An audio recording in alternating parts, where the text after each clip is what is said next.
Bismillahirrahmanirrahim. Dear learners, Assalamu alaikum. Hope you all are well by the grace of Almighty Allah. Alhamdulillah, I am fine too. In our previous class, we had a discussion about the transformation of sentence. In that class, we had a discussion about clause. প্রিয় শিক্ষার্থীরা, আশা করি তোমরা সকলেই ভালো আছো, সুস্থ আছো। আল্লাহর রহমতে আমিও বেশ ভালো আছি, আলহামদুলিল্লাহ। আমাদের গত ক্লাসে আমরা ক্লজ সম্পর্কে আলোচনা করেছিলাম, কারণ আমি আগে বলেছিলাম যে ট্রান্সফরমেশন অফ সেন্টেন্স, বিশেষ করে সিম্পল, কম্পাউন্ড এবং কমপ্লেক্স সেন্টেন্সকে ট্রান্সফর্ম করতে গেলে ক্লজ জানার কোনো বিকল্প নেই। তাই তোমরা যদি গত ক্লাসটিকেও না দেখে থাকো তাহলে অবশ্যই সেটিকে একবার রিভিউ করে নেবে। সো কথা না বাড়িয়ে আমরা আমাদের আজকের আলোচনায় চলে যাই। আজকে আমরা মূলত আলোচনা করব সিম্পল, কম্পাউন্ড এবং কমপ্লেক্স সেন্টেন্সের বৈশিষ্ট্য নিয়ে। আমরা গত দিনেও একটু আলোচনা করেছিলাম সিম্পল সেন্টেন্সের বৈশিষ্ট্য, কম্পাউন্ড সেন্টেন্সের বৈশিষ্ট্য এবং কমপ্লেক্স সেন্টেন্সের বৈশিষ্ট্য নিয়ে। আজকে মূলত আমরা উদাহরণ সহ বিষয়গুলো আরও ভালোভাবে বোঝার চেষ্টা করব। তো প্রথমে মনে রাখবে, সিম্পল সেন্টেন্স যে সেন্টেন্সে একটি মাত্র সাবজেক্ট এবং একটি ফাইনিট ভার্ব থাকে তাকে সিম্পল সেন্টেন্স বলে। A sentence having a subject and a finite verb is called a simple sentence. আবারও বলছি, যে সেন্টেন্সে একটি মাত্র সাবজেক্ট এবং একটি মাত্র ফাইনিট ভার্ব থাকে তাকে সিম্পল সেন্টেন্স বলে। এখানে উদাহরণ হিসেবে আমরা যদি দেখি, আমি এখানে ভিজ লিখেছি, VIZ, যার অর্থ হলো এক্সাম্পল। আমরা এক্সাম্পলের সিনোনিম হচ্ছে ভিজ। আমরা অনেক সময় এক্সাম্পল কথাটা বেশি ব্যবহার করে থাকি, আমি এখানে ভিজ ব্যবহার করেছি।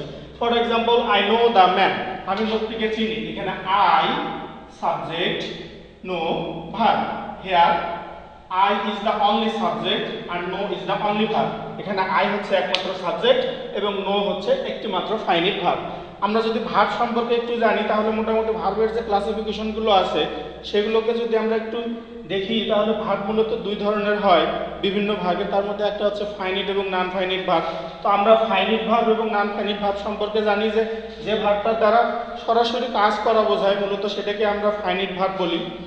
আর নন ফাইনিট ভার্ব সাধারণত ফাইনিট ভার্ব দেখে সাধারণত টেন্স চেনা যায়, কিন্তু নন ফাইনিট ভার্ব দেখে সাধারণত টেন্স চেনা যায় না এবং সরাসরি কোনো অর্থ প্রকাশ করে না। অর্থাৎ যে ভার্ব দ্বারা সরাসরি কোনো অর্থ প্রকাশ করবে আমরা সেটাকে ফাইনিট ভার্ব বলতে পারি। এরপর আরেকটা example, the sun having Ryzen the fog dispersed. আমি বলেছিলাম যে একটি সাবজেক্ট এবং একটি ফাইনিট ভার্ব থাকবে। এখানে আমাদের এই অংশটা যদি আমরা লক্ষ্য করি তাহলে আমরা দেখব এটা কিন্তু আমাদের কোনো অংশের মধ্যে পড়ছে না, কারণ হ্যাভিং এখানে ফাইনিট ভার্ব না, হ্যাভিং হলো নন ফাইনিট ভার্ব। তাহলে আমাদের এই অংশটার মধ্যে সিম্পল সেন্টেন্সটা হচ্ছে দ্য ফগ ডিসপার্সড, এই অংশটুকু।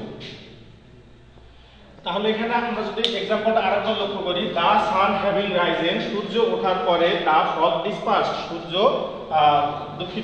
কুয়াশা অদৃশ্য হয়ে গেল। তাহলে এখানে আমাদের সাবজেক্ট হচ্ছে ফগ এবং আমাদের ফাইনিট ভার্ব ডিসপার্স, এবং এই অংশটুকু শুধুমাত্র একটি নাউন ফ্রেজ ছাড়া আর কিছুই নয়। এবার আমরা সিম্পল সেন্টেন্সের বৈশিষ্ট্যগুলো নিয়ে আলোচনা করব। সিম্পল সেন্টেন্সের বৈশিষ্ট্য হচ্ছে one subject and one finite verb. Simple সেন্টেন্সে একটি মাত্র সাবজেক্ট এবং একটি ফাইনিট ভার্ব থাকবে। Consist only one clause, simple সেন্টেন্সে একটি মাত্র ক্লজ থাকবে। এবং আরেকটি বৈশিষ্ট্য হচ্ছে সিম্পল সেন্টেন্স আমরা সাধারণত দেখতে পাবো in spite of, despite of, because of, owing to, due to dot dot to, being, having, verb plus ING, by, oblique, without plus verb plus ING. আমরা সাধারণত সিম্পল সেন্টেন্সগুলোতে এই ধরনের বৈশিষ্ট্যগুলো দেখতে পাই। আশা করি তোমাদের কাছে বিষয়টা ক্লিয়ার হয়েছে। এরপরে আমরা আসি কম্পাউন্ড সেন্টেন্স নিয়ে।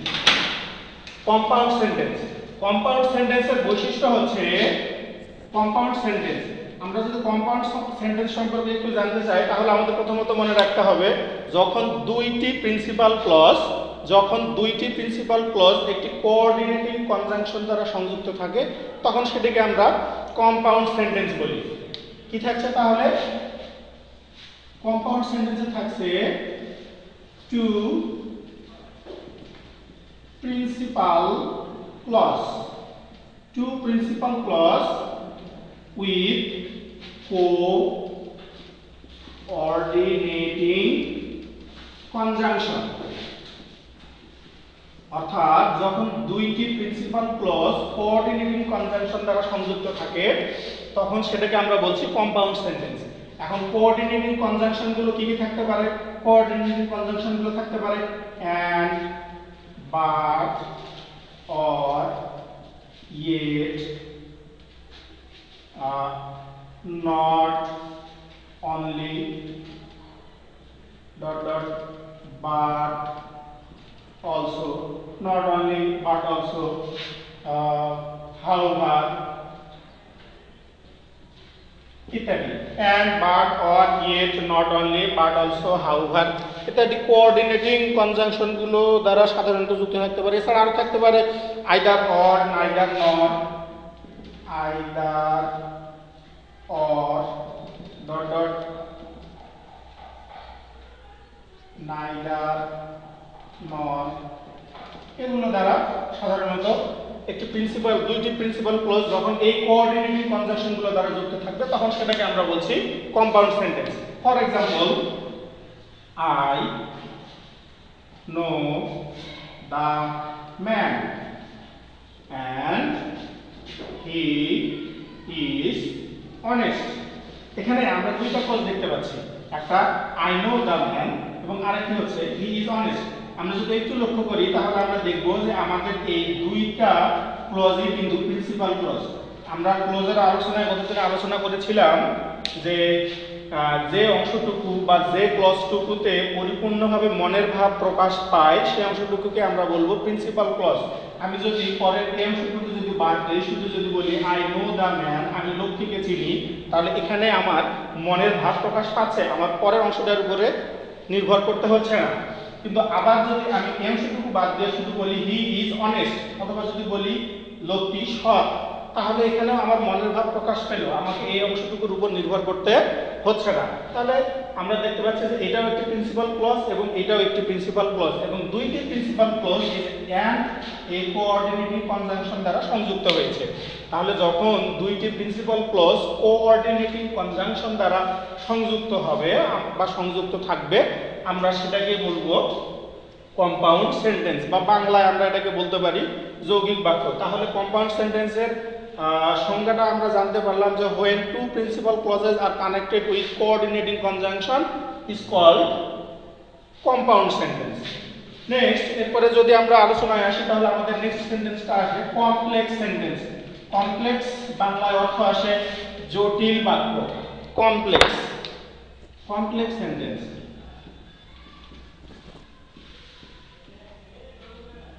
কমপ্লেক্স সেন্টেন্স, তাহলে কমপ্লেক্স সেন্টেন্স হচ্ছে যে কমপ্লেক্স সেন্টেন্সের বৈশিষ্ট্য হচ্ছে যে এখানে একটি প্রিন্সিপাল ক্লজ এবং এক বা একাধিক সাবঅর্ডিনেট ক্লজ কিছু লিঙ্কার্স দ্বারা কানেক্টেড থাকে। আমি আবারও বলছি, কমপ্লেক্স সেন্টেন্সে একটি প্রিন্সিপাল ক্লজ এবং এক বা একাধিক সাবঅর্ডিনেট ক্লজ কিছু লিঙ্কার্স দ্বারা কানেক্টেড থাকে। তাহলে এখানে আমরা প্রথমত দেখতে পাচ্ছি যে কমপ্লেক্স সেন্টেন্সের বিএসআর হচ্ছে, বৈশিষ্ট্য হচ্ছে প্রথমত থাকবে একটি one principal clause. One principal clause, একটি প্রিন্সিপাল ক্লজ থাকবে, one or more subordinate clause, একটি অথবা একের বেশি সাবঅর্ডিনেট ক্লজ, এবং আরেকটি যেটা বিষয় থাকবে, এগুলো থাকবে কানেক্টেড উইথ লিঙ্কার্স। এগুলো কিছু লিঙ্কার্স দ্বারা কানেক্টেড থাকবে, সাচ অ্যাজ, এবং লিঙ্কার্স গুলো হচ্ছে since, as, because, when, though, although,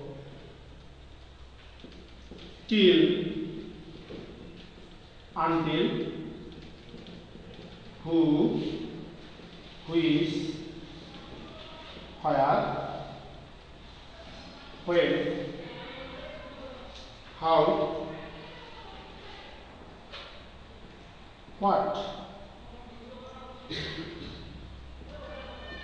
এই লিঙ্কার্সগুলো দ্বারা সাধারণত কানেক্টেড থাকে। তাহলে আমরা দেখতে পাচ্ছি যে প্রিন্সিপাল কমপ্লেক্স সেন্টেন্সের মধ্যে একটি প্রিন্সিপাল ক্লজ থাকবে, একটি অথবা একের বেশি কোঅর্ডিনেট ক্লজ থাকবে, এবং এগুলো এই সেন্টেন্স প্রিন্সিপাল ক্লজ এবং সাবঅর্ডিনেট ক্লজ অবশ্যই কিছু লিঙ্কার্স, যেমন আমি এখানে সাস অ্যাজ উদাহরণ হিসেবে দিয়েছি, যেমন সিন্স, অ্যাজ, বিকজ, হোয়েন, দো, although, till, until, who, which, where, when, how, what ইত্যাদি লিঙ্কার্স দ্বারা এই সেন্টেন্সগুলো থাকে। অর্থাৎ এই লিঙ্কার্সগুলো প্রিন্সিপাল ক্লজ এবং এক বা একাধিক সাবঅর্ডিনেট ক্লজের সাথে এই লিঙ্কার্সগুলো থাকে। একটা এক্সাম্পল দিলে হয়তো বিষয়টা ক্লিয়ার হয়ে যাবে। যেমন আমি বলতে পারি I know why he is silent. আমি জানি সে কেন নীরব হয়ে রয়েছে। আমরা এখানে দুইটা ক্লজ দেখতে পাচ্ছি। একটা হচ্ছে আই নো, আমি জানি, এবং আরেকটি হি ইজ সাইলেন্ট, সে নীরব। আমি যদি এখন এই অংশটুকু বাদ দিয়ে শুধু যদি বলি আই নো, আমি জানি, তাহলে আমার মনের ভিতরে প্রশ্ন থেকে যাচ্ছে আমি জানি, কি জানি?